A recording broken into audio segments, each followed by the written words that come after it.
welcome. I'm the Deadwood Jedi. This is another Raid Shadow Legends video, and today we're going to take a look at one of the Doom Tower champions that you can get from there, Varl the Destroyer. I really got badgered into looking at this champion. At first, I was just like, oh, it's another damage dealer. Who cares? But one of my clan mates was getting on me. I think it was Drugar was saying, hey, well, look at him. Check him out. See what he can do.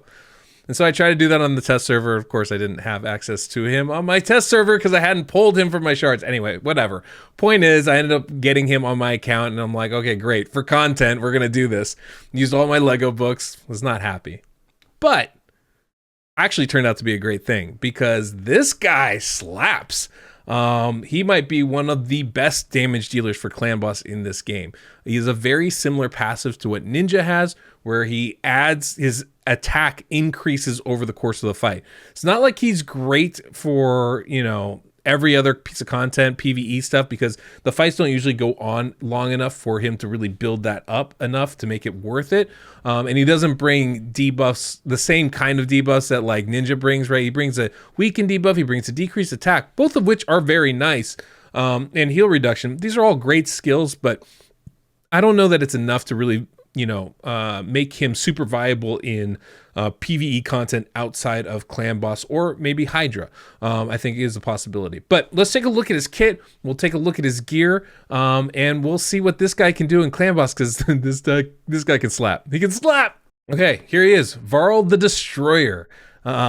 I mean, he's a very cool looking champion. I love the big blades, weapons he's got going on, all the burn, right? Spikes for days. He's a cool orc champion. Definitely neat. He's a he's Spirit Affinity. I can't speak today. Spirit Affinity, which can be good for certain combinations of champions. So just keep that in mind. Let's look at his skills first. He's got his A1 here. Heals the champion 30% of the damage inflicted. It's basically like putting lifesteal gear on him without having to put lifesteal gear on him. That is always really, really nice. And because he hits so hard, it's a very good heal for himself. His A2, it's an AoE, which is great. It's a weaken, 100% chance when booked, places a weaken debuff for 2 turns, and also a decrease attack debuff for 2 turns if the weaken lands. That's really nice, right?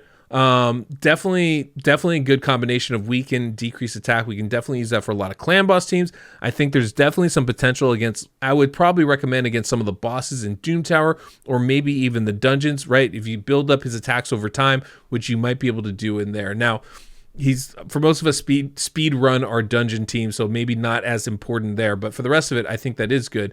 Now, his A3 here, attacks when enemy, ignores 30% of the target's defense, and decreases the target's match HP by 50% of the damage inflicted. Places a block damage buff on this champion for 1 turn if this attack kills an enemy.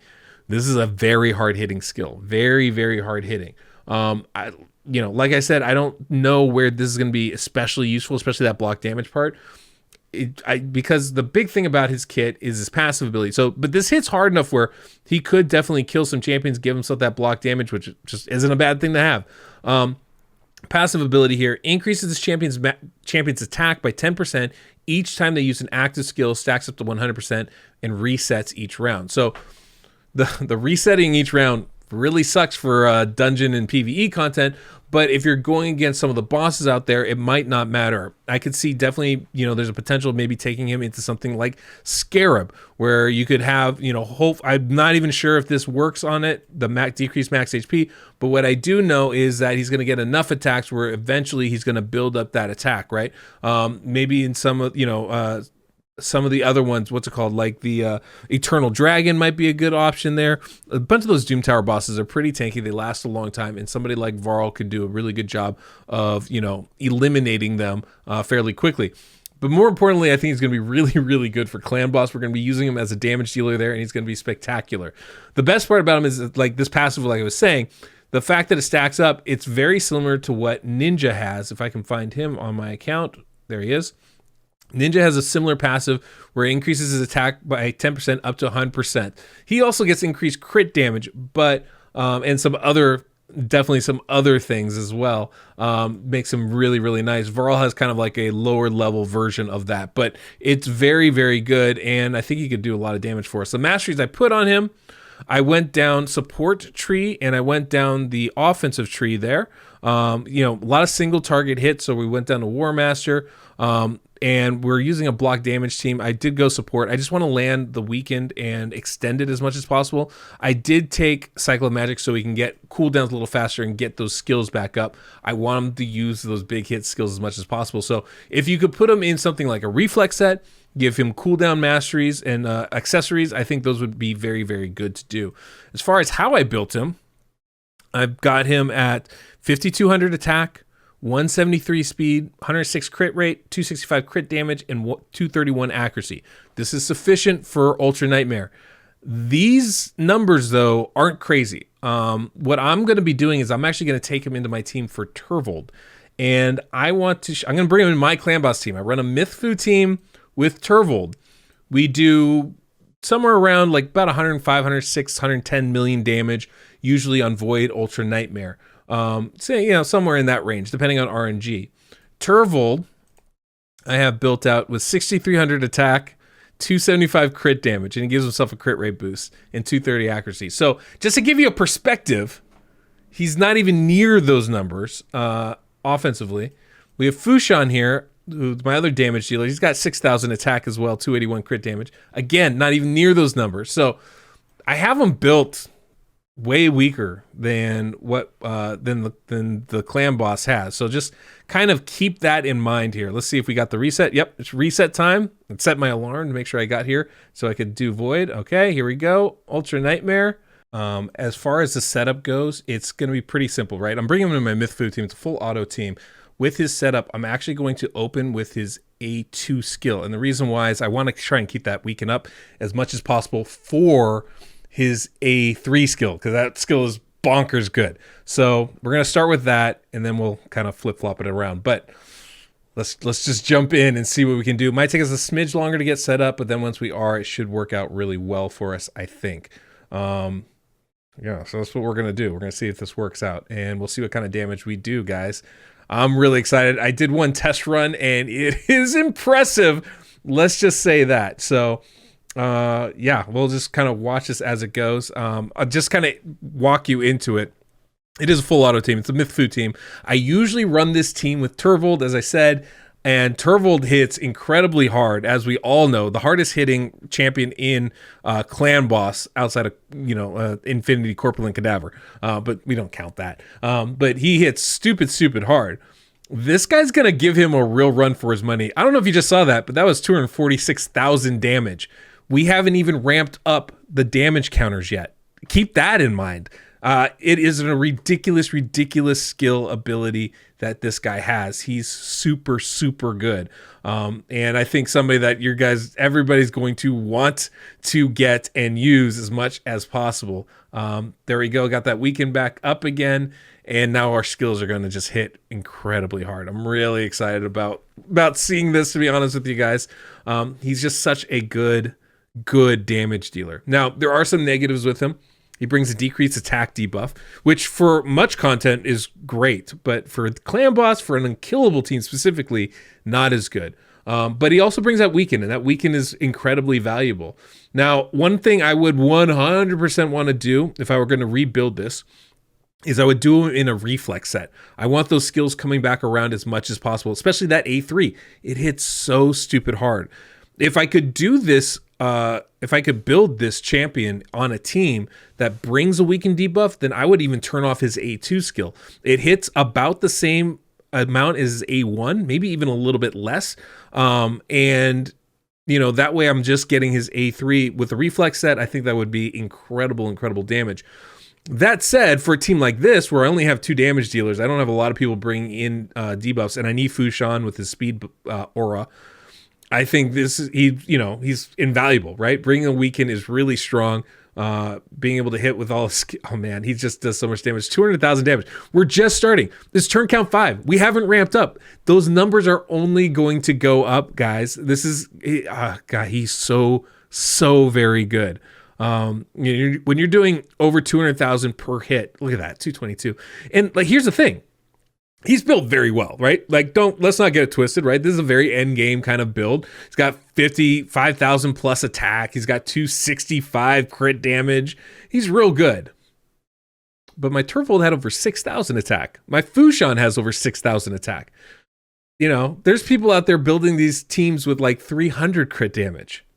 There's definitely room to improve. This dude is slapping the clan boss around, like just absolutely slapping it around.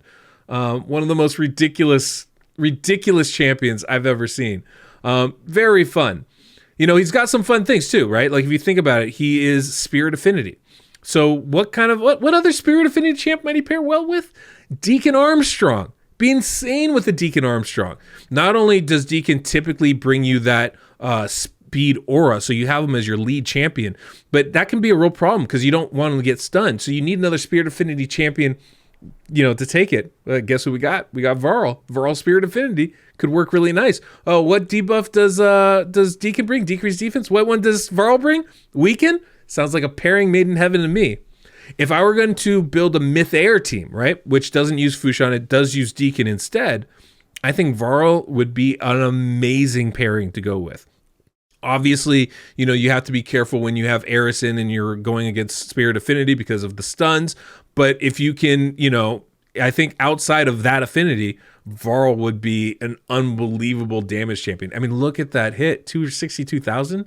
What is going on? We're almost, I think we're not quite, but we're pretty close to having a maxed out, you know, damage dealing skills here. So 274,000. I mean, just wild. Once we get that passive all the way up to 100%, he's going to be really, really good for us. I'm going to see if I can't figure out 1, 2, 3, 4, 6, 7, 8, 9. Yeah, we should be about max now. So we should see, I think about this point, we're going to be seeing the kind of damage he can do. 242,000 with the weaken and decreased defense up off the A2 skill. It's pretty good. Pretty good. But let's see what else he does here, because he does even more stuff. A1, 262,000. Awesome. Awesome. Big fan of that. Really excited to see his A3 skill. That's the one I really want to check out here. There's an A1, 268,000 damage. This is wild. With the decreased defense and the weaken up. And this only grows. His damage does grow over time. So we're going to give this a little bit of time here, and we're going to see some crazy numbers. 400,000 with his Calamity skill. That A3 ability, 400,000. He's fun to watch. I'm really glad I pulled this guy. Yeah, so cool. Cool. Really good clan boss damage dealer here. Not what I was expecting, but definitely something I'm happy with. So anyway, let's jump towards the end of the run. Give us about 10 turns or so we can see what he's doing, his final damage numbers look like, and we'll see what he can't put up for us.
101 million. Let's see Varl. Oh, dude, he put up 30 million. Oh, that's incredible. He just outdamaged Fushan. That's saying something. That's not easy to do. Wow. That's a crazy. It's a crazy champion. Crazy good. Now, I mean, to be fair, you know, this is not all that different from someone like Jintoro, right? He also puts up crazy damage numbers, but it's also not that far off from someone like Turvold.